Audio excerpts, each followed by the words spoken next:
All right, it's Monday, January 18, 2021, and this is your weekly look at the latest Altos Research data that came in over the weekend for the entire US real estate market.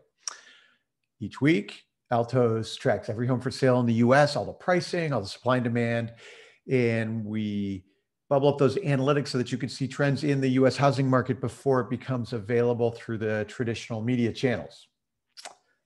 We should probably be calling these videos is these week's inventory watch because that's what everyone is interested in.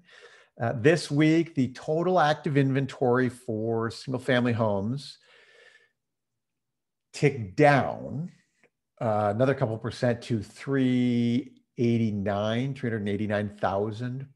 As expected, we starting to get the new listings coming to market.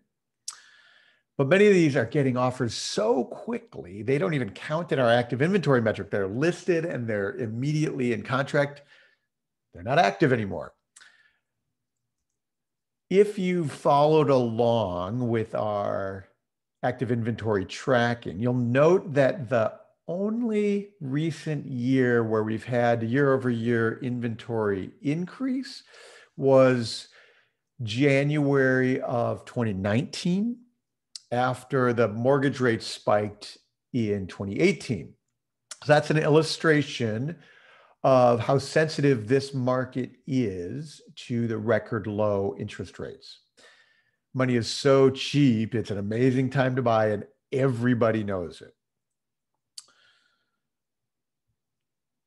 To get a feel for what to expect of the inventory situation for the rest of the year, we built this forecast.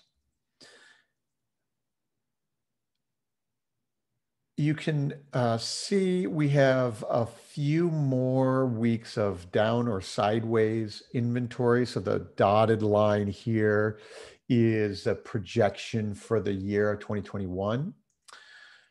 Probably hit a trough of about 370,000, 375,000 in a few weeks.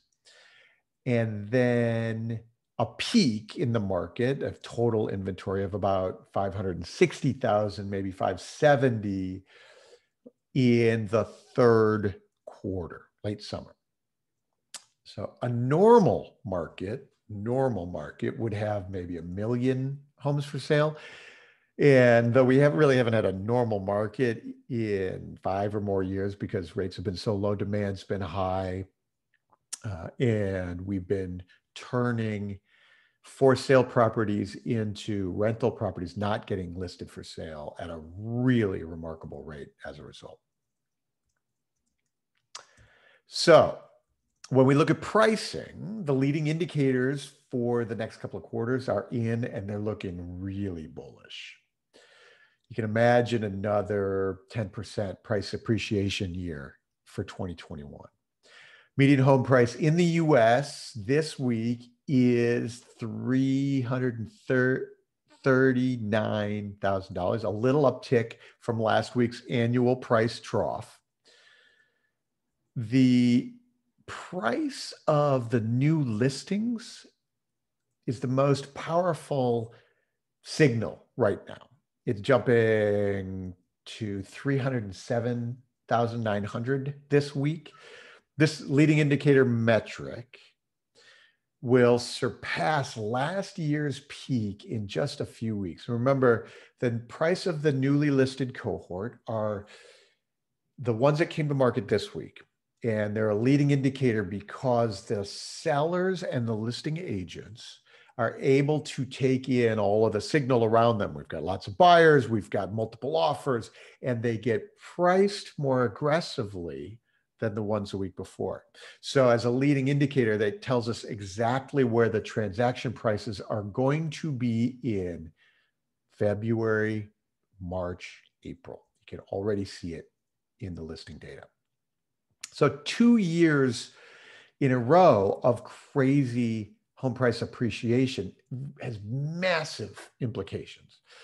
So even though rates are super low, affordability and availability, especially for like first-time buyers, will really suffer this year. So we have massive stimulus hitting the market. And much of this stimulus is explicitly aimed at housing demand. So in case you haven't heard me say it, as a result, it sure looks like we will not have any foreclosure crisis in 2021. US homeowners simply have too much equity. You can imagine a scenario where you have a $500,000 house, a little bit of equity, and then you had to stop paying your mortgage because of the pandemic crisis. Then a little more than a year later, all of a sudden your house is worth 600 grand. You have gained $100,000 in equity wealth in the year. There's nothing to foreclose here. What remains unresolved are the renters who may have been permanently damaged due to the pandemic crisis, and their landlords.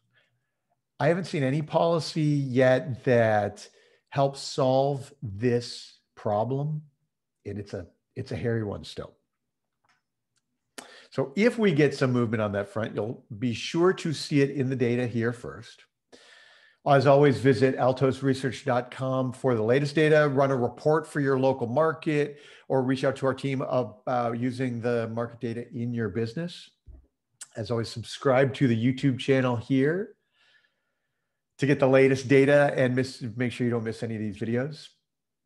As always, that's all for this week. More next week. Thank you very much.